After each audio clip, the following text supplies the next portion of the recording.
അപ്പൊ ആ സിനിമയിൽ ഒരു സീരിയൽ നടി അഭിനയിച്ചിട്ടുണ്ടായിരുന്നു. അപ്പൊ ആ നടിയുടെ ഫേസ് ഈ പടത്തിന്റെ ട്രെയിലർ ഇടണ്ടാന്ന്. അപ്പൊ എന്നോട് അദ്ദേഹം ഇറക്കുന്ന കണ്ടു പറഞ്ഞു, ക്യാമറയ്ക്ക് പത്മകുമാറിനെ മമ്മൂട്ടിയും അറിയില്ല എന്ന് പറഞ്ഞു, ആ ക്യാരക്ടേഴ്സിനെ മാത്രം അറിയും, നീ പാളിപ്പോയാൽ നിന്റെ കരിയറാണ് ക്യാമറയോട് നശിക്കുന്നത് പറഞ്ഞു. പക്ഷെ പക്ഷേ അതേപോലെ അദ്ദേഹം എന്നെ കാസ്റ്റ് ചെയ്തതാണ്. ആ സിനിമയാണ് മമ്മൂട്ടി സാറ് എന്നെ കൂടെ അകത്തിക്കളഞ്ഞത്. ഈ സിനിമയുടെ ഒരിടത്ത് പോലും എനിക്കൊരു ഡയലോഗ് തന്നില്ല. ഒരു അവാർഡ്, സിനിമയ്ക്ക് അവാർഡ് കിട്ടിയ ഒരു സംവിധായകനെ ഒരിക്കലും മോഹൻലാലിനെ അപ്രോച്ച് ചെയ്യാൻ പറ്റില്ല. ഭാര്യയോട് പ്രണയം ഇല്ലല്ലോ എപ്പോഴും. ആര് പറഞ്ഞിട്ടുണ്ടെന്ന് ഞാനത് പരസ്യമായിട്ട് ഭാര്യയുടെ മുഖത്തൊക്കെ പറയാറുണ്ട്. സിനിമാക്കാർക്ക് തന്നെ വലിയ പുച്ഛമായിരുന്നു ഈ അവാർഡ് കിട്ടുന്നിടം വരെ. കുറേ സിനിമകൾ റെഫർ ചെയ്യുന്ന സമയത്ത് സൗണ്ട് വീഡിയോ ഓഫ് ചെയ്തിട്ട് മമ്മൂട്ടിയുടെ സൗണ്ട് മാത്രം കേൾക്കണമെന്ന് പറഞ്ഞു. ഇതിലൊരു നടൻ കേട്ടപ്പോൾ അതിനെ പോളിഷ് ചെയ്യുക, അത്രമാത്രം മോഡുലേറ്റ് ചെയ്തൊരു നടനാണ് മമ്മൂട്ടി സാർ എന്ന് പറയുന്നത്. അദ്ദേഹത്തിന് മാർക്കറ്റ് ചെയ്യാൻ കഴിയാതെ പോയതാണ്. അദ്ദേഹം പറഞ്ഞിട്ടുണ്ട്, ഞാൻ ഒരുപക്ഷെ എന്നെ മരിച്ചു കഴിഞ്ഞതിന് ശേഷമായിരിക്കും ഞാൻ വായിക്കപ്പെടാൻ പോകുന്നത്. ഒരു കുടുംബജീവിതത്തിലെത്തി, അതെനിക്ക് പാളിപ്പോയിരുന്നു, എൻ്റെ ബാല്യം പാളിപ്പോയിരുന്നു, യൗവനം കൗമാരം എല്ലാം പാളിപ്പോയിരുന്നു. പക്ഷെ 5 രൂപ മനസ്സറിഞ്ഞ് എൻ്റെ അച്ഛൻ എൻ്റെ കയ്യിൽ തന്നിരുന്നെങ്കിൽ ഞാൻ ജീവിതത്തിൽ ഒരിക്കലും കടക്കാരനാവില്ല. ഒരു ട്രാൻസ്ഫോർമേഷൻ ഒരു വ്യക്തിക്ക് വരുന്നത് കാണണമെന്നുണ്ടെങ്കിൽ എൻ്റെ ജീവിതത്തിലേക്ക് ഒന്ന് ക്ലോസ്ലി വാച്ച് ചെയ്താൽ മതി.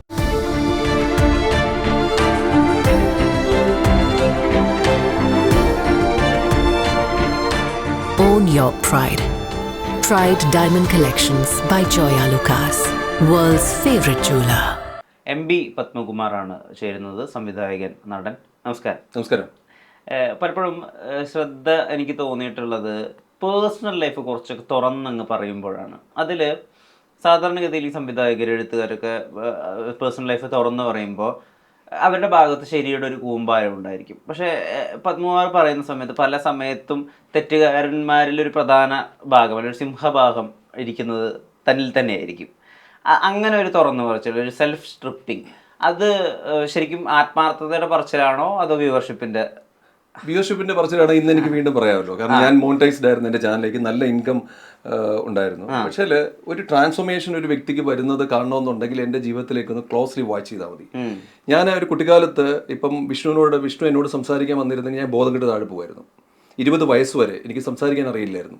20 വയസ്സിൽ ഒരു കൂട്ടുകാരൻ്റെ വീട്ടിൽ നിന്ന് ആദ്യമായിട്ട് കിടക്കാൻ പോയപ്പോൾ അവൻ മേശപ്പുറത്ത് വിളമ്പി വെച്ച ചോറ് കണ്ട് ഛർദ്ദിക്കാൻ വന്നവനാണ് ഞാൻ. കാരണം എൻ്റെ ആദ്യത്തെ മാറിത്താമസമായിരുന്നു ആ കൂട്ടുകാരൻ്റെ വീട്. അത്രമാത്രം അടച്ചിട്ട ഒരു മുറിയിലാണ് ഞാൻ ജീവിച്ചത്. പക്ഷെ അവിടെ നിന്ന് ഇന്ന് എനിക്ക് 10,000 പേരെ അഭിസംബോധന ചെയ്ത് സംസാരിക്കാനും കുറച്ച് അംഗീകാരങ്ങൾ കിട്ടാനും കഴിഞ്ഞിട്ടുണ്ടെങ്കിൽ അത് ഞാൻ വന്ന ട്രാൻസ്ഫോർമേഷൻ്റെ പാതയിലാണ്. അപ്പോൾ ഇവിടെ എനിക്ക് ഒളിച്ചു വെക്കാനൊന്നുമില്ല. കാരണം എന്നെപ്പോലെ ഒരു വ്യക്തിക്ക് അങ്ങനെ മാറാമെന്നുണ്ടെങ്കിൽ ഈ ലോകത്ത് ആർക്കും മാറാം. അപ്പം അതുകൊണ്ട് എൻ്റെ ജീവിതത്തിൽ നടന്നു പോയ വഴികൾ ഇനി ഒരുപാട് എനിക്ക് പറയാനുണ്ട്, ഒരുപാട് പറയാനുണ്ട്. പറഞ്ഞാൽ ഒരുപക്ഷെ പലരെയും ഹർട്ട് ചെയ്യുന്നുണ്ട്, എനിക്കത് പറയാൻ പറ്റില്ല. കാരണം ഒരു കുടുംബജീവിതത്തിലെത്തി, അതെനിക്ക് പാളിപ്പോയിരുന്നു, എൻ്റെ ബാല്യം പാളിപ്പോയിരുന്നു, യൗവനം കൗമാരം എല്ലാം പാളിപ്പോയിരുന്നു. പക്ഷെ അതൊക്കെ ഞാൻ തിരിച്ചു പിടിച്ചതാണ്. പാളിപ്പോകുന്നിടത്ത് ആണ് ദുഃഖങ്ങൾ വരുമ്പോൾ, വേദനകൾ വരുമ്പോഴാണ് നമുക്ക് കരുത്തുകൾ ആർജിക്കുന്നത്. ഇത് ഞാൻ പകർന്നു കൊടുക്കാൻ മാത്രമാണ് സോഷ്യൽ മീഡിയ ഉപയോഗിച്ചത്. അത് എന്നെ മാർക്കറ്റ് ചെയ്ത് എനിക്ക് ജീവിക്കണം. എനിക്ക് പൈസ ഇല്ല. ആ സമയത്ത് പൈസ ഉണ്ടാക്കണമെങ്കിൽ എനിക്ക് എന്നെ തന്നെ തുറന്നു പറയണം. അതിനകത്ത് കള്ളത്തരം ചേർക്കുകയല്ല, ഞാൻ എന്നെ അവതരിപ്പിക്കുകയാണ്. ആ അവതരിപ്പിക്കുന്നതിലൂടെ മറ്റാർക്കെങ്കിലും പ്രയോജനം ഉണ്ടെങ്കിൽ അത് ജീവിതത്തിന് വലിയൊരു സംഭവമല്ലേ. ഈ ഒട്ടും പൈസ ഇല്ലാത്ത സമയത്ത് ബാക്കിയുള്ള ആൾക്കാരുടെ ലൈഫ് സ്റ്റൈലിനോട് മാച്ച് ചെയ്യാൻ വേണ്ടി കാറ് വാങ്ങിച്ച കഥയും പിന്നെ EMI അടയ്ക്കാൻ വേണ്ടി പെടാപ്പാട് പെട്ട ഒരു കഥയും പണ്ട് പറഞ്ഞത് വളരെയധികം ഓർമ്മയിലുണ്ട്. അത് ഇനീഷ്യൽ പൈസ അടയ്ക്കാൻ പറ്റി, പിന്നെ ഓരോ EMIയും പല സ്ഥലത്ത് നിന്ന് കടം മേടിച്ച് ആ കടം പെരുകി രാത്രി ടെൻഷൻ അടിച്ച് വീട്ടിലേക്ക് കയറി വരുന്ന പത്മകുമാറിനെ വിവരിക്കുന്നൊരു പങ്ക്തി ഉണ്ടായിരുന്നു. അത് ഭയങ്കര രസമായിരുന്നു, ഭയങ്കര ത്രില്ലിംഗ് ആയിരുന്നു. അപ്പോൾ അങ്ങനത്തെ വിഷയങ്ങൾ, അതായത് നമ്മൾ നോക്കുമ്പോൾ എസ്റ്റാബ്ലിഷ്ഡ് ആയിട്ടുള്ള അല്ലെങ്കിൽ ഇവിടുത്തെ കൊമേഴ്ഷ്യൽസ് ആയിട്ടുള്ള അല്ലെങ്കിൽ പോലും അത്യാവശ്യം പേരെടുത്തിട്ടുള്ള ഒരു സംവിധായകൻ ഇവിടെ നിന്നിട്ട് തനിക്ക് കടബാധ്യത ഉണ്ടായിരുന്നതെന്ന് തുറന്നു പറയുന്നതിന് ഒരു സത്യസന്ധതയുണ്ടല്ലോ. അങ്ങനത്തെ കാര്യങ്ങൾ പറയുക, അല്ലെങ്കിൽ ഭാര്യ ഒപ്പം നിർത്തിയിട്ട് പറയുകയാണ് ഞങ്ങളുടെ ബന്ധം ഡിവോഴ്സിൻ്റെ വെർജിൽ വരെ എത്തിയിരുന്നു, ഞങ്ങൾ ഒരുപാട് തല്ലിപ്പിരിയാനുള്ള അവസരങ്ങൾ ഉണ്ടായിരുന്നു. അങ്ങനത്തെ തുറന്നു പറച്ചിലുകൾ പിന്നീട് ആളുകൾ പറയാറുണ്ട്. ഇത്രയൊക്കെ വ്യക്തിജീവിതം തുറന്നു പറയേണ്ടതില്ല, അങ്ങനെ ആളുകൾ പറയാറുണ്ട്. പിന്നെ എത്രയോ സുഹൃത്തുക്കളും എൻ്റെ അഭ്യുദയകാംക്ഷികളും പറയുന്നുണ്ട്, പത്മകുമാർ എന്തിനാണ് ഈ ജീവിതം തുറന്നു പറയുന്നത്, അതൊക്കെ മോശമല്ലേ. ആർക്കാണ് മോശം ഇത്? ഈ ലോകത്ത് നമ്മൾ ഒരു ദിവസം ഇവിടുന്ന് മടങ്ങി പോകുമ്പം എന്തൊക്കെ നേടിയാലും എല്ലാം ഉപേക്ഷിച്ച് പോകണം. ആൾക്കാർ ചെകഞ്ഞെടുക്കുന്നതായിട്ട് നല്ലത്. ഒരു പക്ഷേ ഞാൻ എൻ്റെ ഭാര്യ വീട്ടിൽ ചെല്ലുന്ന സമയത്ത് ആ ഭാര്യ വീട് നാട്ടുകാർക്കൊക്കെ ഒരുപാട് അറിയായിരിക്കും, ഞാൻ ഒരു ഡൈവോഴ്സിന്റെ പക്കത്താണ്, ഭാര്യയായിട്ട് വഴക്കുണ്ട്, പ്രശ്നങ്ങളുണ്ടെന്ന് അറിയാമായിരിക്കും. പക്ഷേ എനിക്കും ഭാര്യയ്ക്ക് മാത്രമേ അറിയത്തുള്ളൂ യഥാർത്ഥ റീസൺ എന്താണെന്ന്. അപ്പം ഞാൻ എന്ത് ചെയ്തു, ഞാനത് തുറന്നു പറയാൻ തീരുമാനിച്ചു. കാരണം എനിക്ക് രഹസ്യങ്ങളൊന്നുമില്ല. കാരണം ഞാൻ പല ബ്ലോഗേഴ്സിന്റെ ഒക്കെ വീഡിയോസ് കാണുമ്പോൾ അവരൊക്കെ ഭയങ്കരമായിട്ട് ഓപ്പൺ അപ്പ് ചെയ്യുന്ന ഞാൻ കണ്ടിട്ടുണ്ട്. അപ്പൊ ഞാൻ മനസ്സിലാക്കി എന്തുകൊണ്ട് എനിക്ക് ഓപ്പൺ അപ്പ് ചെയ്തുകൂടാ. എനിക്ക് പറയേണ്ടത് മറ്റുള്ളവരുടെ പരദൂഷണമല്ല, എനിക്ക് എൻ്റെ ലൈഫ് കിടക്കുകയാണ്. ഇപ്പൊ ഏത് തിരക്കഥാകൃത്തും ഏത് നോവൽ എഴുതുന്ന ആളും ആദ്യത്തെ നോവലിലേക്ക് ഒന്ന് നമ്മൾ ഒളിഞ്ഞു നോക്കണം, അതിനകത്തൊരു ആത്മാംശം കാണും അല്ലേ. അപ്പം എൻ്റെ ജീവിതത്തിലെ ഒരുപാട് ആത്മാംശം ഞാൻ എൻ്റെ കഥകളിലൂടെ അല്ല പറയാൻ ശ്രമിച്ചത്, ഞാൻ പച്ചയായിട്ട് പറയാൻ ശ്രമിച്ചതാണ്. അത് കേൾക്കാൻ ആളുള്ളതുകൊണ്ടാണ് ഒരുപക്ഷെ അത് വൈറലായതൊക്കെ. അപ്പം കുട്ടിക്കാലത്ത് എനിക്ക് 5 രൂപ ഐസ് മേടിക്കുന്ന ഇഷ്ടമായിരുന്നു. പക്ഷെ അച്ഛനും ഒക്കെ പൈസ എന്ന് പറയുന്നത് വലിയൊരു സംഭവമാണ്. പട്ടാളക്കാരനായ അച്ഛനെ പൈസ അങ്ങനെ ചിലവാക്കാൻ പാടില്ല, ഐസ് മേടിക്കുക എന്നുള്ളതല്ല, നീ പൈസ തരും അതുകൊണ്ടൊക്കെ ജീവിച്ചാൽ മതി എന്ന് പറയുമ്പോൾ ഞാൻ 5 രൂപ കടം മേടിച്ചിട്ടുണ്ട് ഒരു ചൂരൽ വിൽക്കുന്ന കടയിൽ നിന്ന്. അത് ആ കടം വാങ്ങിയത് ശരിക്കും ഞാൻ എൻ്റെ ജീവിതത്തിൽ കടം വാങ്ങാൻ പഠിക്കുകയാണ് ചെയ്തത്. പക്ഷെ 5 രൂപ മനസ്സറിഞ്ഞ് എൻ്റെ അച്ഛൻ എൻ്റെ കയ്യിൽ തന്നിരുന്നെങ്കിൽ ഞാൻ ജീവിതത്തിൽ ഒരിക്കലും കടക്കാരനാവില്ലായിരുന്നു. അതാണ് എൻ്റെ ജീവിതത്തിലേക്ക് കടക്കാരനാക്കി എന്നെ കൊണ്ടുവന്ന് ലാസ്റ്റ് എനിക്ക് കാർ വേണം, കാരണം അത് ഇല്ലാതെ ജീവിക്കാൻ പറ്റില്ല എന്ന് സമൂഹം എന്നെ പഠിപ്പിച്ചു. ഒരു കണ്ടീഷനിങ് ആണ്. ബോക്സ് ഉണ്ടാക്കിയിട്ട് കാർ വേണം, വലിയ വീട് വേണം, എനിക്ക് മേക്കപ്പ് ഉണ്ടായിട്ട് നടക്കാൻ പറ്റൂ, അല്ലെങ്കിൽ മുടി ഇങ്ങനെ ആയിരിക്കണം. ഞാൻ നിവേദ്യം കഴിഞ്ഞൊക്കെ മുടിയൊക്കെ വിഗൊക്കെ വെച്ച് നടന്നു. അപ്പൊ നടക്കുന്ന സമയത്ത് എല്ലാം നമ്മൾ പറഞ്ഞത് വേണമെന്നുണ്ടെങ്കിൽ നമ്മുടെ കയ്യിൽ പൈസ ഇല്ലെങ്കിൽ കടം വാങ്ങണം. ഇതെന്നെ എൻ്റെ അപ്ബ്രിങ്ങിങ്ങിൽ എനിക്ക് കിട്ടിയതാണ്. സൊസൈറ്റി പഠിപ്പിച്ചു ഇതുണ്ടെങ്കിലേ സമൂഹത്തിന് മുമ്പിൽ ഞെളിഞ്ഞ് നിൽക്കാൻ പറ്റൂ. ഇത് രണ്ടും കൂടെ ചേർന്ന് ഒരു പത്മകുമാറിനെ മോൾഡ് ചെയ്തെടുത്തു. കടം വാങ്ങി കാർ വാങ്ങുക, EMIയുടെ കാര്യം പിന്നല്ലേ. EMI വരുന്ന സമയത്ത് കടം വീണ്ടും തരാൻ വേറെ ആൾക്കാരുണ്ടല്ലോ, അവർ ജീവിക്കണ്ടേ. ഞാൻ അവിടെ നിന്ന് കടം വാങ്ങി, അങ്ങനെ വാങ്ങി എൻ്റെ സ്വസ്ഥത നശിക്കാൻ തുടങ്ങി. ആലോചിച്ച് വെക്കണം, സമൂഹത്തിന് മുമ്പിൽ ഞാൻ എന്നെ മറ്റൊരു തരത്തിൽ പ്രസന്റ് ചെയ്യാൻ ശ്രമിക്കുന്നിടത്ത് എൻ്റെ ഉള്ളിലെ ഞാൻ ഇല്ലാതായിക്കൊണ്ടിരിക്കുകയാണ്.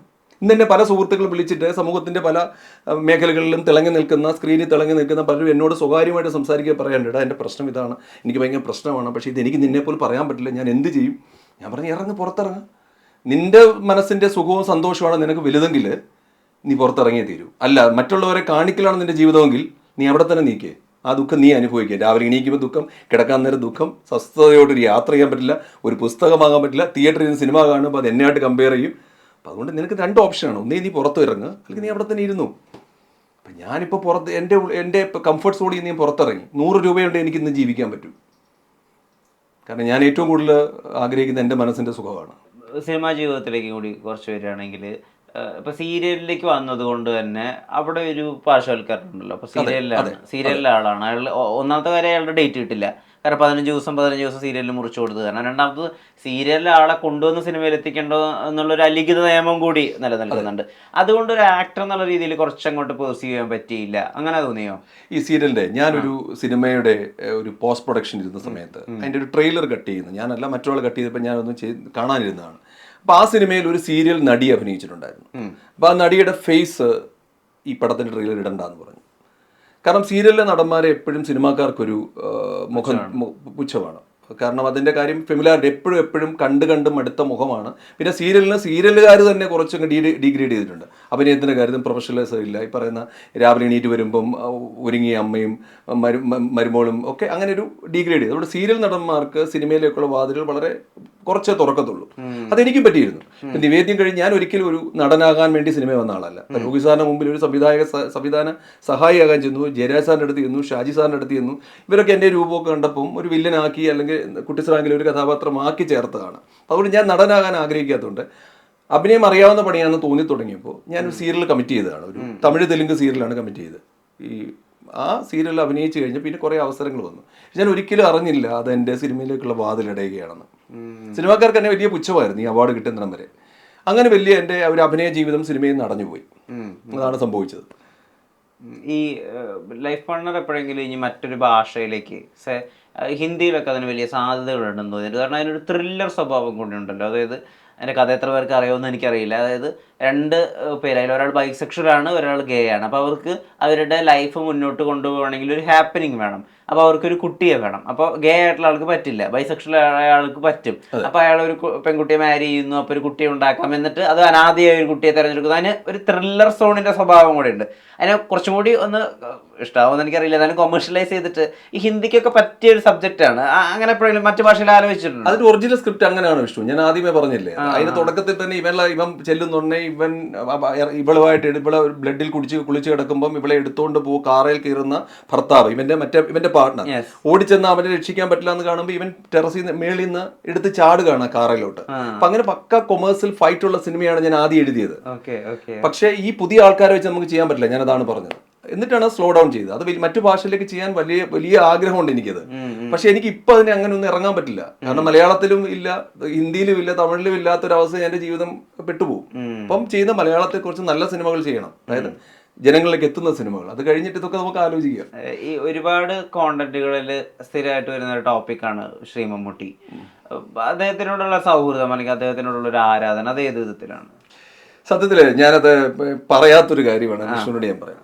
ഞാൻ നിവേദ്യം കഴിഞ്ഞ സമയത്ത് ലൂയിസ് സാറും ഞാൻ തമ്മിൽ വളരെ അടുത്തായിരുന്നു മാനസികമായിട്ട്. ഒന്ന് ഞാൻ സാധു മനുഷ്യനാണെന്ന് അറിഞ്ഞിട്ട് അദ്ദേഹം അടുത്തായിരിക്കില്ല, എൻ്റെ കഴിവൊന്നും കണ്ടിട്ടില്ല. എൻ്റെ ചെറിയ ചെറിയ തിരക്കഥകളൊക്കെ അദ്ദേഹത്തെ കാണിക്കാറുണ്ടാവും. ഞാൻ ലക്കിടിയിൽ അമരാവതിയിൽ സാറിൻ്റെ വീട്ടിൽ പോകും. ഞാനും സാറും മാത്രമേ വീട്ടിൽ കാണത്തുള്ളൂ. അപ്പോൾ രാത്രി കാലങ്ങളിൽ അവിടുന്ന് പാചകമൊക്കെ ചെയ്ത് ഞങ്ങൾ കഴിച്ചിട്ട് ആ ഒരു ഉമ്മറത്തിരിക്കും. പോയിട്ട് ഒന്ന് എന്തെങ്കിലും പോകുമ്പോൾ ആ ഉമ്മറത്തിരിക്കും. ഒരു 11 മണിക്ക് ഇരിക്കുന്നതാണ്. അദ്ദേഹം ചാരുകസേരയെ ചാരി കിടക്കുമ്പോൾ അദ്ദേഹം ഒരിക്കലും എന്നോട് പറഞ്ഞിട്ടില്ല, പക്ഷെ ഞാൻ അദ്ദേഹത്തിന്റെ കാലെടുത്ത് എൻ്റെ മടിയിൽ വെച്ചിട്ട് ഞാൻ തിരുമ്മി കൊടുക്കുമായിരുന്നു.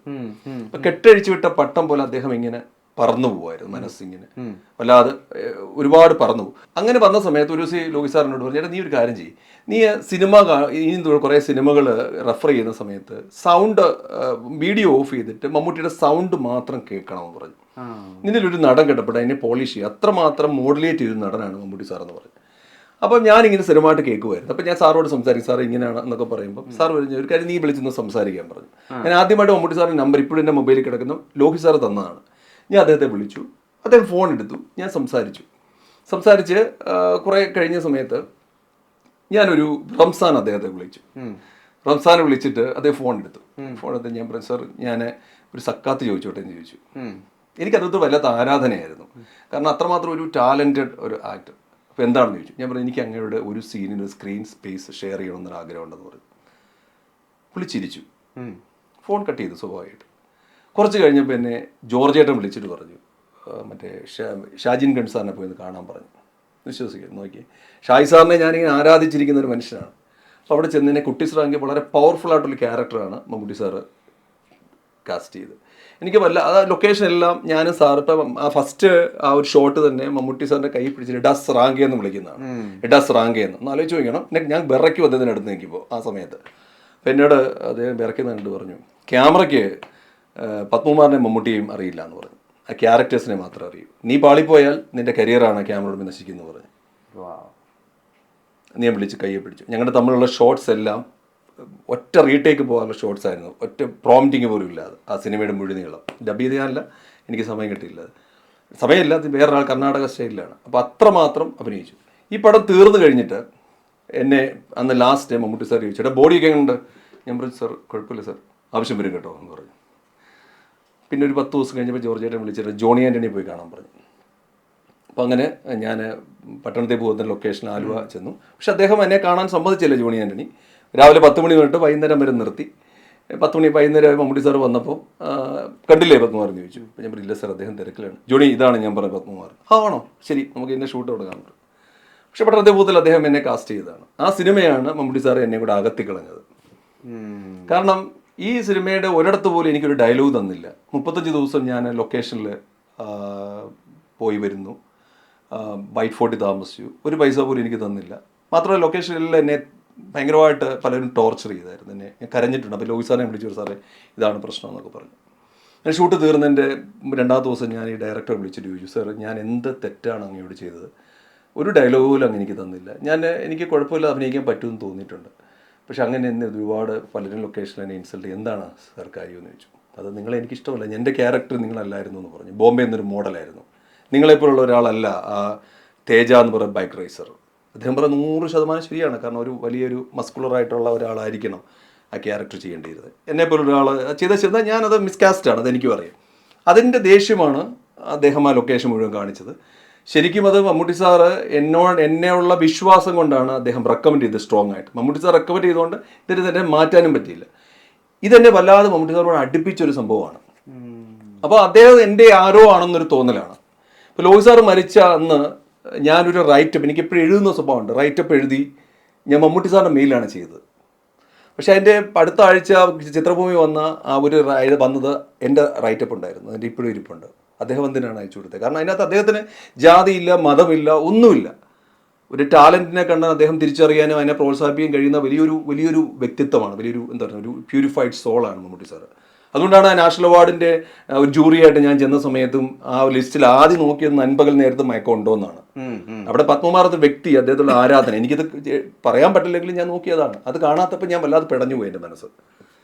അതാണ് ആ വലിയ വിവാദമൊക്കെ ആ സമയത്ത്. അതുകൊണ്ട് മമ്മൂട്ടി എപ്പോഴും മമ്മൂട്ടി സാർ ഞാൻ ഇദ്ദേഹത്തിൻ്റെ ഈ ഒരു അസുഖം ഉണ്ടെന്ന് പറയുന്ന സമയത്ത് ഞാൻ വല്ലാതെ വേദനിക്കുകയും ഞാൻ പ്രാർത്ഥിക്കുകയും അദ്ദേഹം തിരിച്ചു വന്ന സമയത്ത് അദ്ദേഹത്തെ വിളിക്കുകയും അദ്ദേഹം എന്നോട് സംസാരിക്കുകയും ഞാൻ ഈ വിഷയത്തിൽ എന്നെ ആശ്വസിപ്പിക്കുകയും ചെയ്തതാണ് അദ്ദേഹം. അതൊരു കലാകാരനപ്പുറത്ത് ഒരു പ്രശസ്തരായ ഒരു വ്യക്തിക്ക് അപ്പുറത്ത് ഒരു മനുഷ്യൻ്റെ മനസ്സാണല്ലേ. അത് മറ്റൊരാളും ഞാൻ കണ്ടിട്ടില്ല. ഈ അടുത്തൊരു ഞാനും മോനും മറ്റൊരു സൂപ്പർ സ്റ്റാറിനെ കാണാനായിട്ട് ചെന്നപ്പോൾ ആലുവ മണപ്പുറത്ത് കണ്ട പരിചയം പോലും അദ്ദേഹം എന്നോട് നടിച്ചില്ല, മോനോട് നടിച്ചില്ല. ആ നടൻ്റെ പുറകിൽ പോയിരുന്ന എൻ്റെ മോന് ഫോട്ടോ എടുത്തപ്പോൾ എൻ്റെ മോൻ പറഞ്ഞു, അച്ഛാ മലയാള സിനിമയിൽ ഇത്രയും കാലം അച്ഛൻ നിന്നിട്ടും അദ്ദേഹത്തിന് അച്ഛനെ അറിയില്ലല്ലോ അച്ഛാ. അപ്പോൾ ഞാൻ പറഞ്ഞു, ശരിയാണ് മോനെ, അച്ഛൻ ഇനിയും നടക്കാൻ ഏറെയുണ്ട്, നമുക്ക് നോക്കാം, എന്നെങ്കിലും നമുക്ക് അടുത്തിരുന്ന് ഫോട്ടോ എടുക്കാം. ലോഹിത് സാറിന് വേണ്ട വിധത്തിൽ ഇപ്പോഴും മലയാള സിനിമ ഇപ്പോൾ അദ്ദേഹത്തിൻ്റെ ഒരു ഡെത്ത് ആനിവേഴ്സറിയുടെ സമയത്ത് വരുന്ന ഒരു സ്പെഷ്യൽ പരിപാടിയെ പറ്റിയല്ല ഞാൻ പറയുന്നത്. അല്ലാതെ അദ്ദേഹം കാലത്തിന് മുന്നേ സഞ്ചരിച്ച പല സിനിമകളെ പറ്റിയിട്ടും ആ കാലഘട്ടത്ത് അദ്ദേഹം ജീവനോടിരുന്ന കാലഘട്ടത്ത് വേണ്ട രീതിയിലുള്ള ഒരു പരിഗണനയും സ്നേഹവും ലഭിക്കാത്തതിൻ്റെ പേരിൽ അദ്ദേഹത്തിന് പരിഭവം ഉണ്ടായിരുന്നു. ഞാൻ ലോഹിത് സാറോട് ഒരുപാട് സംസാരിച്ചിട്ടുണ്ട്. എനിക്ക് അദ്ദേഹം അവസാനം ചെയ്ത ഇൻ്റർവ്യൂ എൻ്റെ ആയിരുന്നു, ലക്കടി വെച്ചിട്ട്. അപ്പം മാർക്കറ്റ് ചെയ്യപ്പെടാതെ പോയ ഒരു സംവിധായകനാണ് അദ്ദേഹം. ഇപ്പം നമ്മൾ പല സ്റ്റാറുകളെ എടുക്കുകയാണെങ്കിൽ അവരുടെ പുറകിൽ ഒരു ബിസിനസ് മാൻ കാണും. ലോഹിത് സാർ അതില്ലായിരുന്നു. ഇപ്പം വിഷ്ണു അദ്ദേഹത്തിന് മുമ്പ് ചില വിഷ്ണുവിൻ്റെ സങ്കടങ്ങൾ കേൾക്കാനും വിഷ്ണുവിൻ്റെ ഒപ്പം ഇരിക്കാനും വിഷ്ണുവിൻ്റെ സമയം ചെലവഴിക്കാനും മനസ്സ് പങ്കുവയ്ക്കാനും ഒക്കെ ലോഹിതദാസ് ഉണ്ടാവും. അതുകൊണ്ട് ഓരോ അദ്ദേഹത്തിൻ്റെ കഥാപാത്രങ്ങളും നാട്ടിൻപുറത്ത് നിന്ന് പെറുക്കിയെടുത്തതാണ്. ഇപ്പം മലയാള സിനിമയിൽ പല പ്രശസ്തരായ ചലച്ചിത്രകാരന്മാരെ നിലനിന്നത് തന്നെ ലോഹിതദാസ് സാറിൻ്റെ ആ ഒരു അനുഭവ തലത്തിലാണ്. അദ്ദേഹത്തിന് മാർക്കറ്റ് ചെയ്യാൻ കഴിയാതെ പോയതാണ്. അദ്ദേഹം പറഞ്ഞിട്ടുണ്ട്, ഞാൻ ഒരുപക്ഷെ എന്നെ മരിച്ചു കഴിഞ്ഞതിന് ശേഷമായിരിക്കും ഞാൻ വായിക്കപ്പെടാൻ പോകുന്നതെന്ന്. ഇപ്പൊ തനിയാവർത്ത് എന്നൊരു സിനിമ ഇന്റർനാഷണൽ സിനിമയാണ്. അത് ഇന്ത്യക്ക് വെളിയിലേക്ക് ലോകത്തിന്റെ ഏതെങ്കിലും പ്ലാറ്റ്ഫോമിൽ ഇപ്പോഴും ആ തിരക്കഥ എടുത്ത് അവരുടെ ഒരു പ്ലാറ്റ്ഫോമിൽ നിന്ന് സിനിമ ചെയ്യുകയാണ്. അത് ഔട്ട്സ്റ്റാൻഡിങ് സിനിമയാകും. ഓരോന്ന് എടുത്തു നോക്ക്. അപ്പം അദ്ദേഹം പറഞ്ഞു കേട്ടിട്ടുണ്ട്, ഹിസൈനസ് അബ്ദുള്ള എന്നൊരു സിനിമയിൽ അദ്ദേഹത്തിനെതിരെ കേസ് കോട്ടയം കോടതിയിൽ ഒരാൾ കൊടുത്തിരുന്നു, സിനിമ മോഷ്ടിച്ചതാണെന്ന് പോലും ലോഹിതദാസ് സാറിന്. അപ്പോൾ കോടതിയെ വിസ്തരിച്ച സമയത്ത് അവർ ചോദിച്ചു, താങ്കൾ ഈ സിനിമ മോഷ്ടിച്ചതാണോ? അതെ, ഞാൻ മോഷ്ടിച്ചതാണ്. അതായത് പക്ഷെ ഞാൻ മോഷ്ടിച്ചത് ഇദ്ദേഹത്തിൽ നിന്നല്ല, ശിവപുരാണത്തിൽ നിന്ന് മോഷ്ടിച്ചതാണ്. കൊടും വെയിലിൽ എല്ലാ ജീവജാലങ്ങളും മരിച്ചു കഴിഞ്ഞപ്പോൾ ഒരു പാമ്പും തവളയും മാത്രം അവശേഷിച്ചു. നെടുമുടി വേണു സാറും മോഹൻലാലിൻ്റെ കഥാപാത്രം. എല്ലാവരും പോകുമ്പോൾ ഇവർ ഒരു പാമ്പ് വിചാരിച്ചു, ഞാൻ ഇത്തിരി എഴഞ്ഞ് തവളയുടെ മേളിൽ ചെന്നൊരു കുട പോലെ നിന്നാൽ അതിൻ്റെ ജീവൻ രക്ഷിക്കാം. തവള വിചാരിച്ചു, ഞാനൊന്ന് ചാടി പാമ്പിൻ്റെ മുമ്പിൽ ചെല്ലാമെങ്കിൽ അതിന് ആഹാരമാകും. അതാണ് ഹിസൈനസ് അബ്ദുള്ള അല്ലേ. അത് മോഷ്ടിച്ചതാണ് അദ്ദേഹം. പക്ഷെ അപ്പം ഇത്രമാത്രം കലയിൽ ശ്രദ്ധിച്ചിരുന്ന, എഴുത്തിൽ ശ്രദ്ധിച്ചിരുന്ന ഒരു മനുഷ്യന് സ്വന്തമായിട്ട് മാർക്കറ്റ് ചെയ്യാൻ കഴിയാതെ പോയതാണ് ലോഹിത് സാറിനെ ഇന്നത്തെ തലമുറ മറന്നു തുടങ്ങിയത്. മാർക്കറ്റിംഗ് ഇല്ലാതെ പോയൊരു ചലച്ചിത്രകാരനായിരുന്നു ലോഹിത് സാർ. പിന്നെ എനിക്കറിയില്ല എങ്കിലും അദ്ദേഹം സിനിമ ചെയ്യരുതെന്ന് എനിക്ക് പലരും കരുതിയതുപോലെ എനിക്ക് തോന്നിയിട്ടുണ്ട്. കാരണം എഴുത്തിൽ നിന്നും പെട്ടെന്നൊരു സംവിധായകനായ സമയത്ത് അത് പലരെയും അലോസരപ്പെടുത്തിയെന്ന് എനിക്ക് തോന്നിയിട്ടുണ്ട്. അദ്ദേഹം ഏറ്റവും അവസാനമായിട്ട് വലിയ പ്രതീക്ഷയോടുകൂടി കണ്ടിരുന്ന 2-3 പ്രൊജക്ടുകളുണ്ടായിരുന്നു. ഇപ്പോൾ ഭീഷ്മർ എന്നൊക്കെ പറഞ്ഞ പേരിൽ ആ പ്രൊജക്ടുകളെ പറ്റിയിട്ടൊക്കെ എത്രമാത്രം അറിവുണ്ടായിരുന്നു? കുട്ടിസ്രാങ്കിൻ്റെ ലൊക്കേഷനിലേക്ക് ഞാൻ പോകുന്ന സമയത്ത് ഏത് ലൊക്കേഷൻ ഞാൻ പോകുമ്പം അദ്ദേഹത്തിൻ്റെ കാല് തൊട്ട് വണങ്ങിയിട്ടായിരുന്നു ഞാൻ പോകുന്നത്. ഈ കാല് തൊട്ട് വണങ്ങൽ എൻ്റെ ഒരു ശീലമാണ്, എൻ്റെ അച്ഛൻ പഠിപ്പിച്ച്, എൻ്റെ മക്കൾ ഇപ്പോൾ എൻ്റെ അടുത്ത് ചെയ്യാറുണ്ട്. എന്തുവരെ അപ്പോൾ ഞാൻ ചെന്ന സമയത്ത് അദ്ദേഹം കുട്ടനെല്ലൂരെ 3ാമത്തെ ഗേറ്റിൻ്റെ ഒരു അങ്ങേയറ്റത്തെ മുറിയിലിരുന്ന് എഴുത്ത് കുറെ കാലം ഇവിടെ അദ്ദേഹം അത് എഴുതാൻ ശ്രമിക്കുന്നുണ്ട്. പക്ഷെ ആ പേപ്പറിന് മുകളിൽ 2-3 വരികളല്ലാതെ അദ്ദേഹം സിനിമ എഴുതിയിട്ടില്ലായിരുന്നു. അപ്പൊ എല്ലാവർക്കും വരാറുണ്ട് ഈ റൈറ്റേഴ്സ് ബ്ലോക്ക് എന്ന് പറഞ്ഞൊരു സംഭവം. അത് പല ഘടകങ്ങളുണ്ട്. അപ്പൊ വിഷ്ണു ഒരു പുസ്തകം എഴുതാനിരിക്കുമ്പം ഒരു ധ്യാനാത്മകമായ ഒരു അവസ്ഥയിലിരുന്ന് അത് നമ്മളിലേക്ക് ഒഴുകിയെത്തുകയാണ്. അപ്പൊ ഏതെങ്കിലും ഒരു ഭാഗം, ഇപ്പം കുടുംബ പ്രശ്നങ്ങളോ സാമ്പത്തിക പ്രശ്നങ്ങളോ അല്ലെങ്കിൽ മറ്റെന്തെങ്കിലും പ്രശ്നങ്ങളോ വിഷ്ണുവിനെ ബാധിക്കുന്നുണ്ടെങ്കിൽ എഴുത്ത് ബ്ലോക്കായി പോകും. അങ്ങനെ പല കാര്യങ്ങളും ലോഹിത് സാറിനെ ബാധിച്ചിരിക്കും. പക്ഷെ ലോഹിത് സാറിന് പിന്നീട് അതൊരു വ്യക്തമായിട്ട് തിരക്കഥ എഴുതാൻ കഴിഞ്ഞിട്ടില്ലെന്നാണ് കുറച്ചടുത്ത് നിന്ന് എനിക്ക് തോന്നിയത്. പക്ഷെ എന്നെക്കാട്ടും അടുത്തുള്ള ഒരുപാട് പേരുണ്ട്. എന്താണ് പക്ഷെ എനിക്ക് തോന്നിയത് അങ്ങനെയാണ്. കാരണം അദ്ദേഹത്തിൻ്റെ റൈറ്റേഴ്സ് ബ്ലോക്ക്, ഒരു എഴുത്ത് തൽക്കാലം ഒന്ന് ബ്ലോക്കായി പോയിരുന്നു. അതിനർത്ഥം നിന്നുപോയെന്നല്ല, പക്ഷെ അത് റിക്കവർ ചെയ്യാൻ വേണ്ടി അദ്ദേഹം ഒരുപാട് ശ്രമിക്കുകയും പെട്ടെന്ന് അസുഖം വരികയും ഒക്കെ ചെയ്ത് അദ്ദേഹം പിന്നെ എനിക്കൊന്നും തിരിച്ചു വന്നില്ല, പിന്നെ മടങ്ങി പോവുകയായിരുന്നു. നേരത്തെ മമ്മൂട്ടി സാറിന്റെ ചോദ്യത്തിൽ നിന്ന് വിട്ടുപോയൊരു ചോദ്യമുണ്ട്. ഇപ്പോഴും എഴുതുമ്പോൾ അദ്ദേഹത്തിന് പറ്റുന്നൊന്ന് അങ്ങനെ എഴുതി അദ്ദേഹത്തെ സമീപിക്കാനുള്ള കോൺഫിഡൻസ് ഉണ്ടോ? മമ്മൂട്ടി സാറിനെയോ? എനിക്ക് അതിന് മുമ്പ് എന്നെ ഡിമോറലൈസ് ചെയ്ത് കളഞ്ഞ ഒരു സംഭവം. ഞാൻ മോഹൻലാലിന് വേണ്ടി, ലാൽ സാറിന് വേണ്ടി ഒരു തിരക്കഥ എഴുതിയിരുന്നു. അത് ഒരുപാട് കാലത്തിന് കുത്തിയിരുന്ന് എഴുതിയ ഒരു തിരക്കഥയാണ്. അന്ന് അദ്ദേഹത്തോട് വളരെ അടുത്ത് നിൽക്കുന്ന ഒരു പ്രൊഡക്ഷൻ കൺട്രോളറെ ഞാൻ കണ്ട് ഒരു കോഫി ഹൗസിൽ ഇരുന്ന് സംസാരിച്ച് കഴിഞ്ഞപ്പോൾ അദ്ദേഹം പറഞ്ഞത്, ഒരു ഒരു അവാർഡ് കിട്ടിയ, ഒരു സിനിമയ്ക്ക് അവാർഡ് കിട്ടിയ ഒരു സംവിധായകനെ ഒരിക്കലും മോഹൻലാലിനെ അപ്രോച്ച് ചെയ്യാൻ പറ്റില്ല. കൊമേഴ്സ്യൽ സിനിമ ചെയ്ത് കാണിച്ച് പ്രൂവ് ചെയ്ത് കാണിക്കും, എങ്കിൽ പിന്നെ അദ്ദേഹം അത് കേൾക്കുമെന്ന് പറഞ്ഞു.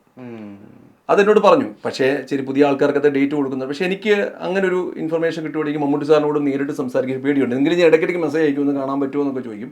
പക്ഷേ പറ്റിയിട്ടില്ല. എനിക്കത് പറ്റിയിട്ടില്ല. മമ്മൂട്ടി സാറിൻ്റെ അടുത്ത് സംസാരിക്കാനുള്ള ഒന്നും ധൈര്യമില്ലാത്തതായിരിക്കും. കാരണം ഇപ്പോഴും എൻ്റെ മനസ്സിൽ ഒരുപാട് ഉയരങ്ങളിലാണ് അദ്ദേഹം നിൽക്കുന്നത്, ഒരുപാട് ഉയരങ്ങളിൽ. ഭാര്യയോട് രണ്ടാമത് പ്രണയം എപ്പോഴാണ് തിരിച്ചറിയുന്നത്? ഭാര്യയോട് പ്രണയം ഇല്ലല്ലോ എപ്പോഴും. ആര് പറഞ്ഞിട്ടുണ്ടെന്ന്? ഞാനത് പരസ്യമായിട്ട് ഭാര്യയുടെ മുഖത്തൊക്കെ പറയാറുണ്ട്. ഈ മക്കളാകുന്നതിന് മുമ്പാണ് ഞാനും ഭാര്യയും തമ്മിൽ ഒരു പ്രശ്നം ഉണ്ടായിരുന്നെങ്കിൽ ഞങ്ങൾ ഡൈവോഴ്സ് ആയി പോയേനെ. കാരണം എനിക്കറിയാം എൻ്റെ കുട്ടിക്കാലം എത്രമാത്രം ഡിപ്രൈവഡ് ആയതിൻ്റെ ഫലം ഞാൻ ഒരുപാട് എൻ്റെ സെക്ഷൽ ഓറിയൻറ്റേഷൻ പോലും കുറേ കാലത്തേക്ക് മാറിപ്പോയിരുന്നു. അങ്ങനെ ഞാൻ ബയോളജിക്കലി ഒന്നും ഒരിക്കലും, ഞാൻ ശരിക്കും പ്യൂറായിട്ടുള്ള മനുഷ്യനാണ്. പക്ഷേ ഈ കുട്ടിക്കാലം, ഈ ചൈൽഡ്ഹുഡ് എന്നൊക്കെ പറയുന്നത് വളരെ ഒരു സ്റ്റെപ്പിംഗ് സ്റ്റോണാണ്. അതിനെ ഒരു പളുങ്കുപാത്രത്തെ കൊണ്ട് നടക്കുന്നവർ കൊണ്ട് നടക്കണം. അങ്ങനെ കൊണ്ട് നടന്ന് എനിക്കറിയാം, നമുക്കൊരു കുട്ടി ആയിക്കഴിഞ്ഞാൽ, കുട്ടി ആകുന്നതിന് മുമ്പ് വേണം നിങ്ങൾക്ക് ഡൈവോഴ്സ് ചെയ്യുമോ അല്ലെങ്കിൽ മറ്റൊരാളെ പുറകെ പോവുകയോ ചെയ്യാം. പക്ഷെ ഒരു കുട്ടികളായിക്കഴിഞ്ഞാൽ അതിൻ്റെ ഫുൾ ഉത്തരവാദിത്വം നമ്മളിലാണ്. അവർ ബ്ലാങ്ക് ബുക്കാണ്. ഒരു അച്ഛനും അമ്മ എങ്ങനെയാണ്, സമൂഹം എങ്ങനെയാണ് അവരെ നാളെ വരച്ച് ചേർക്കുന്നത്, ഈ അവരെ വളർത്തുന്ന രീതിയാണ്. അപ്പം അന്ന് ഞാൻ വിചാരിച്ചു, ഞാനും ഭാര്യയും കൂടെ പറഞ്ഞു, എൻ്റെ ഒരു ടേസ്റ്റ് മറ്റൊന്നാണ്, നിങ്ങളുടെ ടേസ്റ്റ് മറ്റൊന്നാണ്. പക്ഷെ നമ്മൾ ഒരു ടേസ്റ്റ് പോയാലേ ഇവർക്ക് നല്ലൊരു ടേസ്റ്റ് ഉണ്ടാക്കി കൊടുക്കാൻ പറ്റും. അങ്ങനെ ഞങ്ങൾ ഒന്നായി, കുടുംബം ഇതായി. പക്ഷെ പിന്നീട് ഞങ്ങൾ വളരെ സ്നേഹത്തിലാണ്. പക്ഷെ ഞാൻ ഇപ്പോഴും പറയുന്നത് ഞങ്ങൾ മാനസികമായിട്ട് വലിയ ഐക്യത്തിലൊന്നുമല്ല. പക്ഷേ വീട്ടിൽ എനിക്ക് മനസ്സിലാവുന്നില്ല. ഈ പ്രണയം എന്ന് പറയുന്നത് എന്താന്ന് ചോദിച്ചാല്, എത്ര ദാമ്പത്യത്തിൽ പ്രണയമുണ്ട് വിഷ്ണു? അല്ലേ? ഏതെങ്കിലും ഉണ്ടായിരിക്കും, ഇല്ലെന്ന്. പക്ഷേ ദാമ്പത്യമല്ല ഒരു ഏറ്റവും വലിയ ടോക്സിക് ഇൻസ്റ്റിറ്റ്യൂഷൻ എന്ന് ചോദിച്ചാൽ ഫാമിലിയാണ്. ടോക്സിക് ഇൻസ്റ്റിറ്റ്യൂഷൻ ഫാമിലിയാണ്. കാരണം എന്താണെന്ന് വെച്ചാൽ, ഈ ഒരു ഡ്രാമ സ്റ്റേജ് പോലെ എല്ലാവരും നന്നായിട്ട് അഭിനയിക്കും. മേശപ്പുറത്തിരിക്കുമ്പോൾ, ഭക്ഷണം കഴിക്കുമ്പോൾ ഭയങ്കര അഭിനയിക്കും. പ്രാഞ്ചിയേട്ടനെ കാണിക്കുന്നത് പോലെ ഭാര്യ, ഞാൻ എപ്പോഴും പറയാറുണ്ട്, ഇപ്പം കിടപ്പറ പങ്കിടുന്ന ഒരു ഭാര്യയും ഭർത്താവിൻ്റെ മനസ്സിൽ ഒരുപാട് കാലം കഴിയുമ്പോൾ കൂടെ കിടക്കുന്നത് സുസ്മിതാ സെന്നും ഐശ്വര്യയൊക്കെ ആയിരിക്കാം ഒരു പക്ഷേ.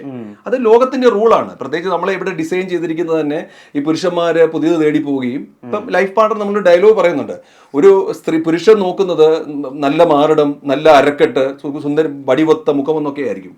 പക്ഷെ ഒരു സ്ത്രീ നോക്കുന്നത് തൻ്റെ കുട്ടികളെ വളർത്താൻ കരുത്തുള്ള ഒരു പുരുഷനാണ്. അത് പല സ്ത്രീകളും മസ്കുലറായിട്ടുള്ള, അത് പ്രകൃതി ഡിസൈൻ ചെയ്തിരിക്കുന്നത് അങ്ങനെയാണ്.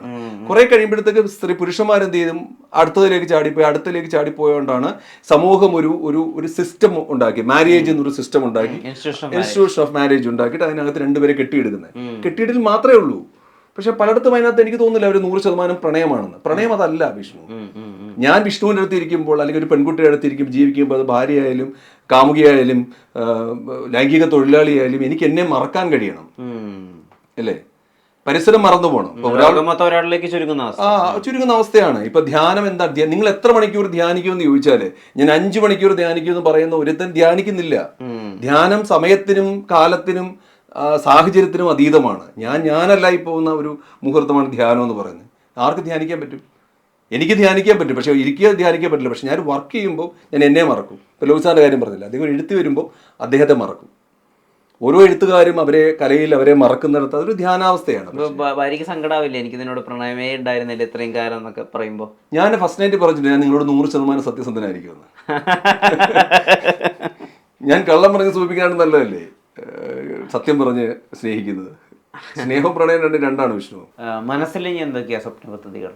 എനിക്ക് ജീവിതത്തിൽ വലിയൊരു എയിമുണ്ട്, വലിയ എയിം. ആ എയിമിന് വേണ്ടി നടക്കുക എന്നുള്ളതാണ്. അക്കാഡമി അവാർഡ്സ് ഉണ്ടോ അതിന്? നമ്മുടെ സിനിമകൾ കുറെ ലോകത്തിലേക്ക് ഇറങ്ങി ചെല്ലണം, അത് ലോകത്ത് അറിയപ്പെടുന്ന അവാർഡുകൾക്ക് അപ്പുറത്തേക്ക് ചർച്ച ചെയ്യപ്പെടണം. നമ്മുടെ എന്താ സംഭവം? ഇപ്പം സോഷ്യൽ മീഡിയ പോസ്റ്റ് എന്നോട് എന്തിനിടുന്നു ചോദിച്ചാൽ എനിക്ക് കുറേ ആശയങ്ങളുണ്ട്. ഇപ്പം എൻ്റെ ജീവിത പാഠങ്ങൾ, എൻ്റെ ജീവിതാനുഭവങ്ങളൊക്കെ ലോകത്തോട് പറയാൻ ഉപയോഗിക്കുന്ന ഒരു മീഡിയമാണ് എനിക്ക് സോഷ്യൽ മീഡിയ. സിനിമ എനിക്കത് തന്നെയാണ്. ഇപ്പം ലൈഫ് പാർട്ണറിനകത്ത് പറഞ്ഞിരിക്കുന്നത് ഹോമോസെക്ഷുവാലിറ്റിയുടെ, സ്വവർഗ പ്രണയത്തിന്റെ വായിക്കപ്പെടാത്തൊരു വശമാണ്. അത് LGBT കമ്മ്യൂണിറ്റി തന്നെ ഭയങ്കരമായിട്ട് ഒപ്പോസ് ചെയ്ത സിനിമയാണ്. അങ്ങനല്ല, ചൈൽഡ്ഹുഡ് അല്ല ഹോമോസെക്ഷുവാലിറ്റി ഉണ്ടാക്കിയെടുക്കുന്നത് അവർ ശക്തമായിട്ട് എനിക്ക് എതിരെ വാദിച്ചിരുന്നു. പക്ഷെ സിനിമ കറക്റ്റ് ആയിരുന്നു. നമ്മൾ പറഞ്ഞ അതിനപ്പുറത്തേക്ക് ഉറങ്ങിക്കിടക്കുന്ന ഒരു വിഭാഗമുണ്ട്. ഹോമോസെക്ഷുവാലിറ്റി ജീവിച്ചിട്ടും അവർ സൊസൈറ്റി എന്ന് പറയുന്ന ഒരു ചട്ടക്കൂടിനെ പേടിച്ചിട്ട് ഒതുങ്ങിക്കിടക്കുന്നവരുടെ ഒരു സിനിമയാണ് ലൈഫ് പാർട്ണർ. ഒതന്റിക് ആണ്. അങ്ങനെ അൺടച്ച്ഡ് വേർഷനെ ഞാൻ പറഞ്ഞു. രൂപാന്തരം അങ്ങനെയാണ് പറഞ്ഞത്. ടോക്കൺ നമ്പർ അങ്ങനെയാണ് നമ്മൾ പറയുന്നത്. ഇപ്പം വയസ്സാകുക എന്ന് പറയുന്നത് എക്സ്പയറി അടുത്തൊന്നുമല്ല. എനിക്കറിയാവുന്ന എൻ്റെ ഒരു വ്യക്തിയെ ഞാൻ പരിചയപ്പെട്ടു, ഞാൻ തുറന്നു പറയുകയാണ്. അദ്ദേഹത്തിന്റെ ഒരു വലിയ വീക്ക്നെസ് ഉണ്ട്. അദ്ദേഹത്തിന് ഈ കാമം ഒരുപാടുള്ള വ്യക്തിയാണ്. പക്ഷെ അദ്ദേഹത്തിന്റെ കാമത്തോട് താല്പര്യമുള്ള ആൾക്കാർ ഒരു 70 years അടുത്തുള്ള പെണ്ണുങ്ങളാണ്, സ്ത്രീകളാണ്. ഒരിക്കൽ അദ്ദേഹം യാദൃശ്യമായിട്ട് ഒരാൾ പറഞ്ഞു ഈ പുള്ളി അങ്ങനെയാണെന്ന് പറയുമ്പോൾ ഞാൻ പുള്ളി ഒരു സീരിയൽ ഞങ്ങൾ സംസാരിച്ചു, വെറുതെ ഇരുന്ന് സംസാരിക്കുക, നീ വെള്ളം അടിക്കുന്നുണ്ട്, ഒരുമിച്ച് ഇരുന്ന് സംസാരിച്ച് അദ്ദേഹം മനസ്സ് തുറന്ന് വിട്ടതല്ല, എന്നെ ഞെട്ടിപ്പിക്കുന്ന കാര്യങ്ങളായിരുന്നു. അതിനെക്കുറിച്ച് ഒരുപാട് അന്വേഷിച്ചപ്പം ഇതൊരു സത്യമായിരുന്നു. അത് ഇപ്പം ഇതിനകത്തൊരു സീൻ നമ്മൾ വെച്ചിട്ടുണ്ട്. അതായത് ഇവര് മുറി അടച്ചിട്ട് എല്ലാവരുടെയും മുറികൾ ഒരു ബൗണ്ടറീസ് ആണ്. ഇപ്പൊ വിഷ്ണുവിന്റെ മുറി എന്റെ മുറിയും പുറത്ത് ഞാൻ എത്രയൊക്കെ മാന്യതയുടെ മുഖംമൂടി ധരിച്ചാലും ഞാനൊരു വാതിലടച്ചാൽ അത് എന്റെ സ്വകാര്യമായ ഒരു ബൗണ്ടറിയാണ്. അവിടെ എനിക്ക് എങ്ങനെയും ജീവിക്കാം. ഒരു വിധവയായ സ്ത്രീ നമ്മുടെ സിനിമയിൽ സമൂഹം മുഴുവൻ വൈധവ്യം അല്ലെങ്കിൽ പ്രായമായ സ്ത്രീ എന്ന് പറയും. പിന്നെ അവർക്ക് വിചാരങ്ങളൊന്നുമില്ല. മക്കളെ കൊച്ചുമക്കളെയൊക്കെ നോക്കി അവർ കാലത്തൊരു അനുഗ്രഹിച്ച് അങ്ങനെ ജീവിച്ച് മരിച്ചു പോക്കണം, അങ്ങനെയാണ്. പക്ഷെ അവരിൽ ഒരു സ്ത്രീ ജീവിക്കുന്നുണ്ട്.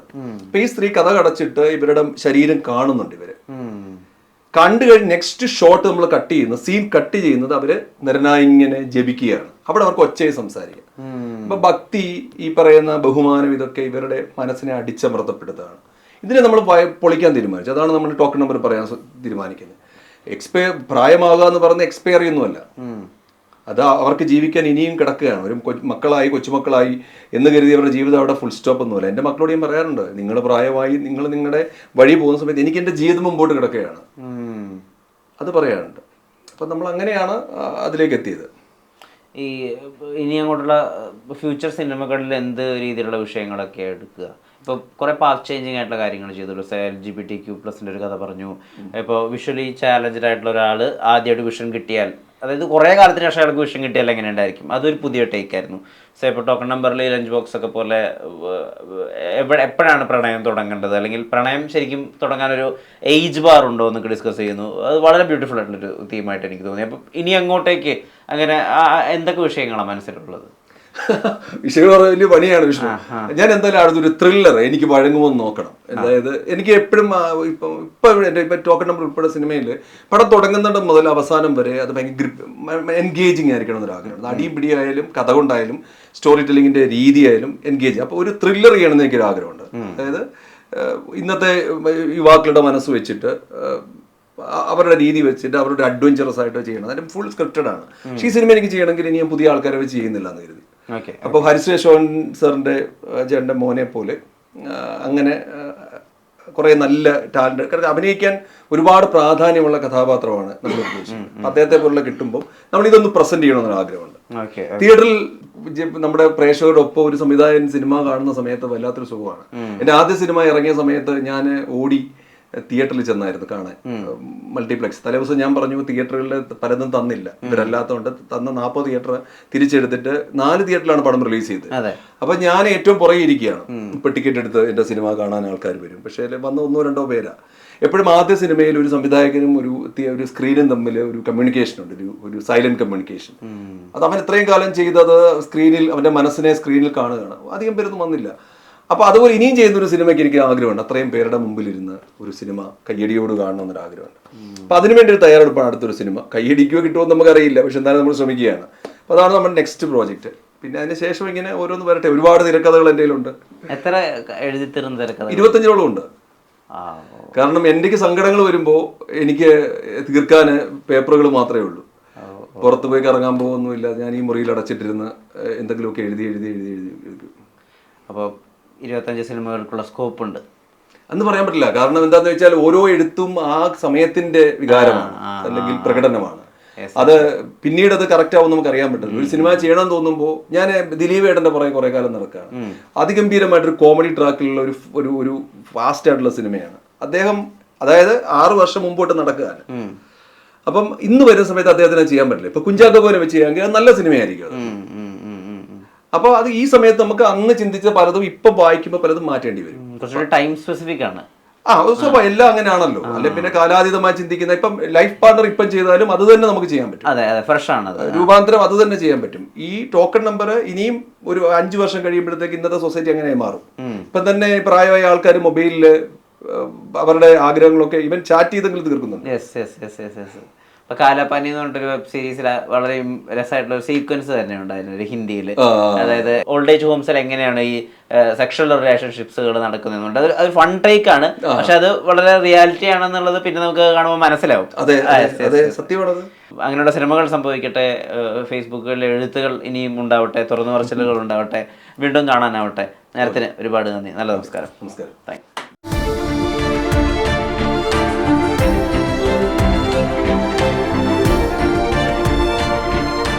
Own your pride.